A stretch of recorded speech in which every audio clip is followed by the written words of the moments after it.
my Lord. Hey YouTube, long time no upload, I know, and yeah, typical excuse, I've been busy.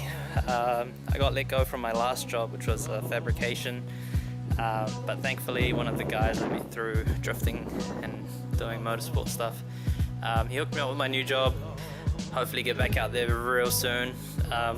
Just a few minor things left to do on this car before it's ready, which I'll be going through in this video, and then all the stuff that I've been doing over the break to get a bit more sort of drivability out of this thing, a bit more reliability, clearing the front wheels and an arch because it's been rubbing, so back there. So yeah, so this video will just show you what I've been doing, the new control arms I made. They're actually in now. I've got to fit a brake line on this side because it's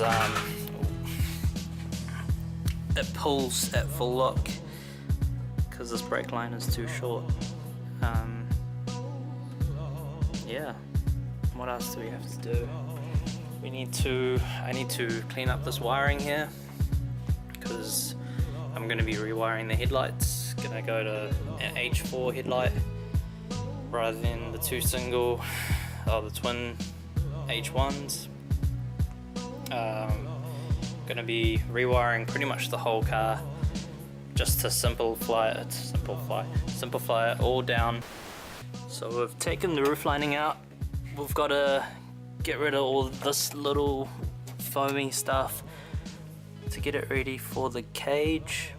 We've got the dash out with we've got to actually tidy up all of this wiring here, so I'm going to be rewiring everything, all the lights, pulling all the wiring out, rewiring the brake lights and stuff, making sure it's all new nice stuff, so not going to have any wires down there either. What else do we have to do? Oh, I've got to clean out for the foot plates, just take out all the sound deadening around there, and then down here, also the other corner, we have to pull out one of these half shafts because the side's still broken. I still haven't got around to pulling it out. I've got the diff out though, so that's alright. I've got a set of trailing arms as well that I want to replace these with, so hopefully we can get a bit more track out the back because the fronts are so much wider now with the new control arms that I really want it to be kind of squarish at the back. So we've got some Z3 6-cylinder trailing arms that me and Marcus burnt the bushes out yesterday. In the back of the daily, I'm pretty sure they're still in here. Yep, still in here.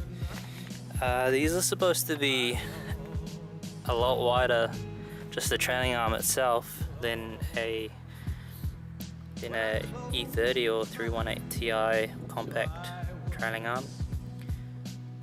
We're just going to try and figure out the length of these half shafts to see if we can fit some other half shaft in there as well, so we don't have to resort back to always trying to find some 6-cylinder ones, which might be a bit difficult. So I'll go through some other stuff more in depth, especially the lock side of things, because I think some people might be interested in that.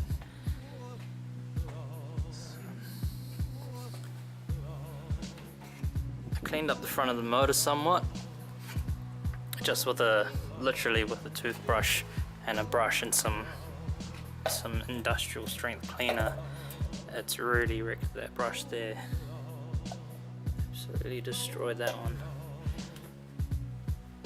And I gave it a lick of paint because it was kind of stained with the water pump leaking.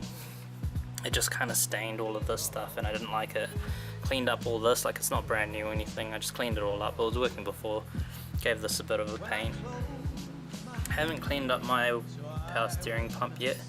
I'll do that when I actually pull it off completely and have a look at the lines and stuff to make sure they're all good. It's it hasn't been leaking, so I guess I'm one of the lucky ones, because a lot of the BMW power steering pump and lines leak a lot. Also put in a oil filter housing with the oil cooler line attachment thingies with some AN fittings, got from GSS in Penrose. And I got some stainless steel lines, and we're gonna put it out here somewhere. You know, something pretty cool, kind of Bozazoku looking front end, something like that anyway. So enough blabbering on, we'll do some work. Okay, so I'm just going to be replacing this line, which is on there at the moment. I've already done the other side. This line was about 50mm too short, because at full lock it was just pulling this, and which isn't safe, isn't ideal either, because you don't want your brake fluid spilling everywhere just because you didn't check that it was all good at full lock. So I got these made up, custom made, about 80mm longer to be on the safe side, and so I could route it through, say, some clips and stuff, just to hold it out of the way. I also got this from GSS. This was about $80 including New Zealand dollars, so it was $80 per piece, so that's not too bad. Well, in my mind anyway, I thought it was pretty good. You can get it whatever color you want, really. They had from green, yellow, orange. I just chose the black one because I like black. So yeah, I'll be putting this in now, and I'll show you what it's like at full lock, just so you can see how it works really.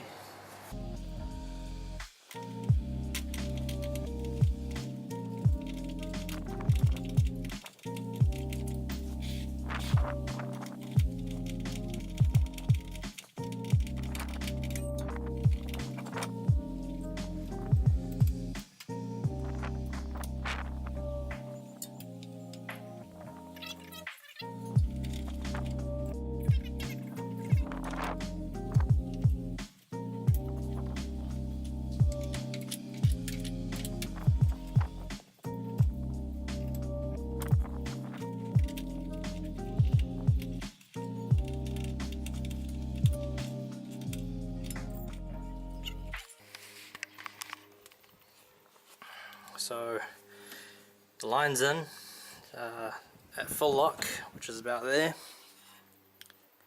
Got heaps of slack. I'll be putting this mount. There's a factory mount that goes on here that I'll try and find, and I'll clip that onto there so it just stays out of your way.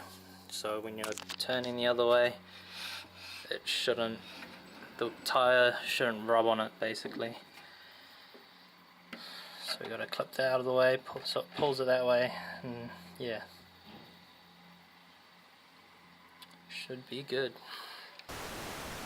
So now what we'll be doing is putting the boot back on there. I had it off because I was experimenting with different inner rack ends, just to see what would work with my particular setup.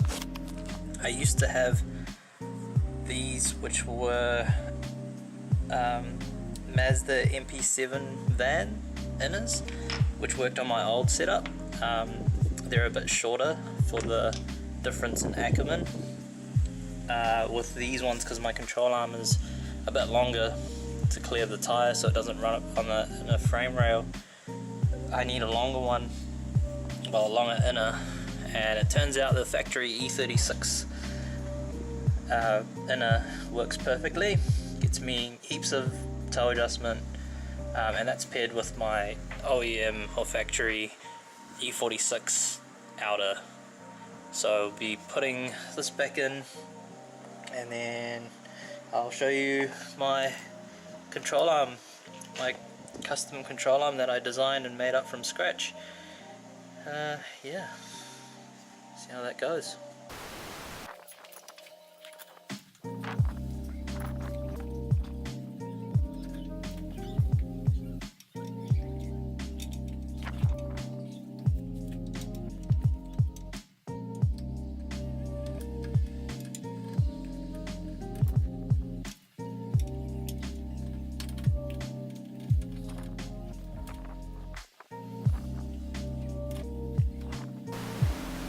the steering rack boots in, all cable tightened up. That won't be going anywhere, hopefully. I'll show you the control arm real quick. It's fairly simple. It's very similar to my old setup with the modified E36 arm. I think I've showed you that once, but I'll show you again anyway. So we've got the early style E46 arm, which doesn't have all the webbing in here. My flatmate just turned up home. So yeah, the early style E46 arm, which doesn't have the big fat webbing across here. This is the one you want if you want a cheap widened control arm mod to get a bit more angle or clearance in your wheel well. So all I did was cut this off, made up a spigot that went in there, got the guys at Quest Fabrication to weld it up. Fairly simple. With the custom control arm that I've got, very similar in the design. It's got a spigot welded in here with a ball joint, rose joint, or QA1. I've got a OEM inner ball joint, just a standard spigot thing welded in here with a adjustable caster, which is real good, especially for, you know, if you want to steer less or steer more, so you can either be lazy or whatever. We've added a bit more caster, pushing this forward, just so we can correct the 5-stud swap without having to use some sort of special bushing. So it should be good on a factory bush and 5-stud swap. Something a lot of cars have when they're going for big lock is over-centering of the steering rack. So when they go for, say, heaps of lock, what happens is the rack, this point here goes behind the steering rack, which means it can't actually come forward with the steering. You have to push it back, which is real bad, and a lot of people put some sort of stopper here, lock stopper, so this doesn't actually go past that point. But thankfully, well, luckily for me, I don't have that problem with the rack going behind. At most it goes just in line. I might put a stopper in just in case, because I don't need this much angle, and no one needs this much angle, but yeah, it should work quite well. Hopefully we'll test it out very soon. So the brake lines on this side already installed. So next thing on the list, on the to-do list, is what else do we have to do on here? I've got to tighten up my engine mounts. So the engine mounts need tightening up. What happened was, when I had the accident on this side, the whole engine moved over quite a decent amount, and the steering shaft, which is real close to the exhaust, started touching, and all it was that it had slipped off, or the impact had pushed the motor off the transmission mounts, which is, I don't know how that happened, but it pushed it forward, and then yeah, so all the exhaust came forward and it started rubbing on that steering shaft. So me and Marcus pushed it back, got it back into place, and just need to tighten those nuts down just so this is all ready to go.